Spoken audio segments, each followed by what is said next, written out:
Astăzi continuăm tutorialul despre montarea cârligului pe Dacia Logan sau Sandero. Mai țineți minte când vă spuneam că acest Sandero a fost convertit din modelul 2 în modelul 2 facelift? Înlocuirea firelor în lampă o să ne pună probleme la instalarea cablajului cârligului. Dacă cârligul se potrivește atât la modelele facelift cât și la non-facelift, cablajul este dedicat pentru fiecare model în parte. Noi deținem unul pentru modelul 2 de Logan sau Sandero non-facelift, care nu se mai potrivește în situația actuală, mașina având lămpi de facelift. Mufa cablajului original de la Dacia are 13 pini. O să intrăm în detalii despre cablajul original în clipul următor. Pentru moment o să montăm un cablaj universal care are o mufă cu doar 7 pini și costă 35 de lei. Poziția cablajului: lampa din stânga, lampa din dreapta. Priza cu 7 pini. Să-l punem pe mașină. Scoatem clipsurile.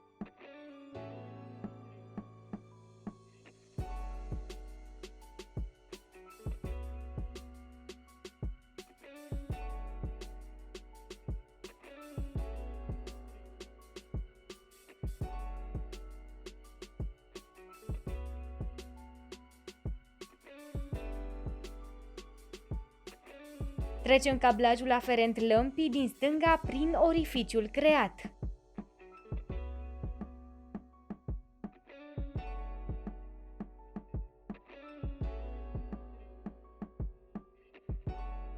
Prindem clipsurile.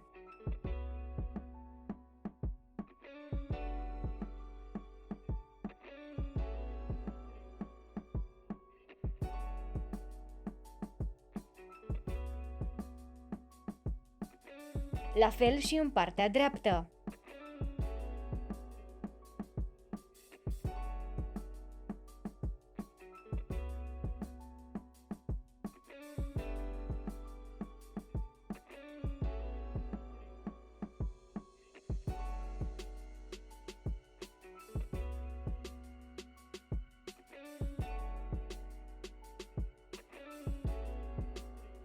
Prindem priza în cele 3 șuruburi.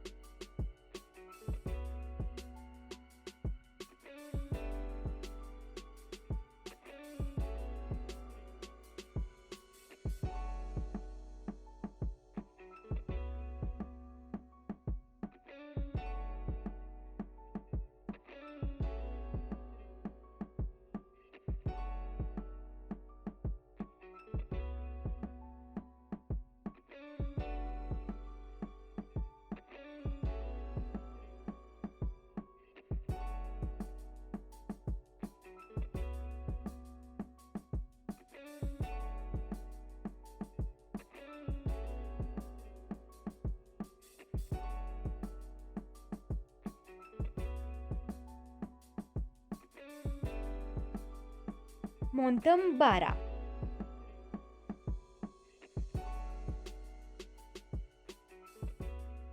Prindem becul de la număr, camera.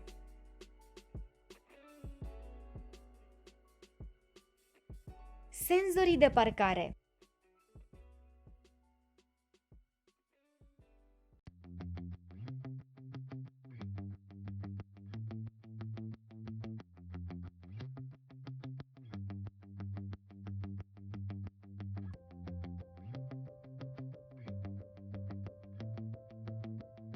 Prindem parțial șuruburile.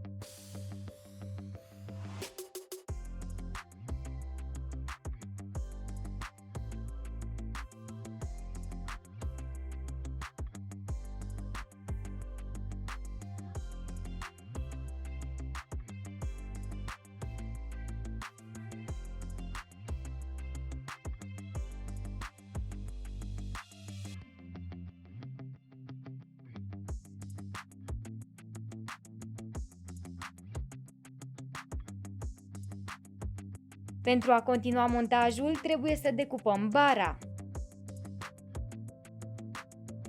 Desfacem ornamentul de pe aceasta.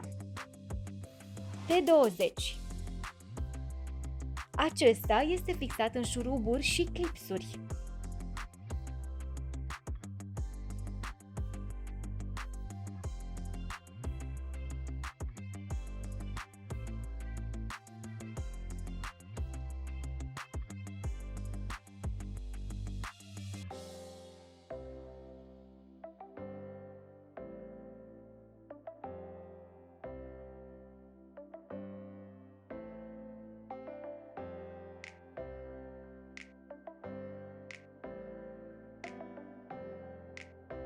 Decupați în jurul cârligului.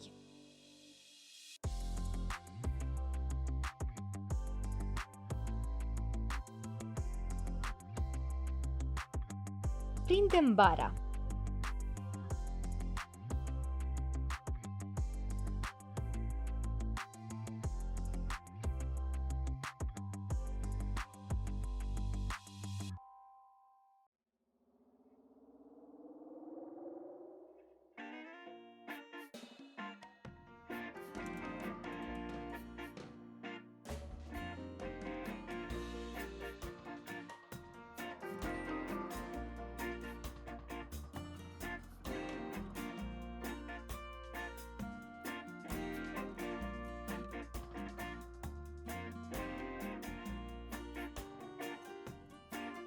Decupăm și ornamentul.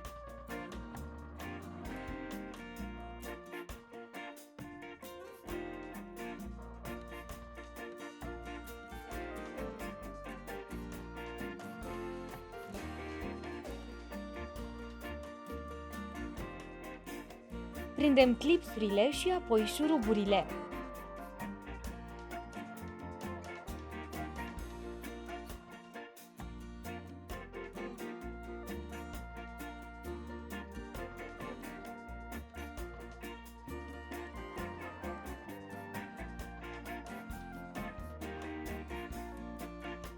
Continuăm cu bara.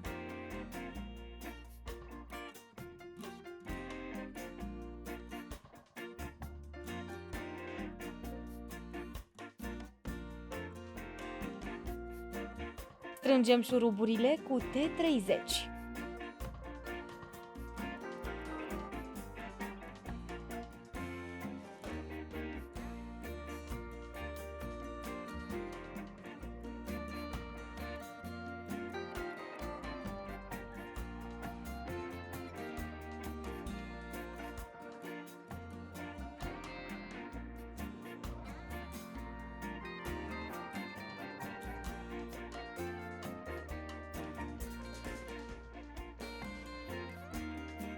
Clipsurile.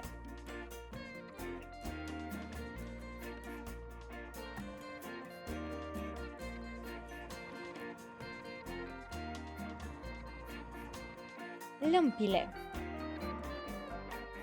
Atât pentru astăzi. Data viitoare legăm cablajul la instalația electrică a mașinii, detaliem motivul utilizării cablajului universal și vă explicăm cum să montați un cablaj original Dacia.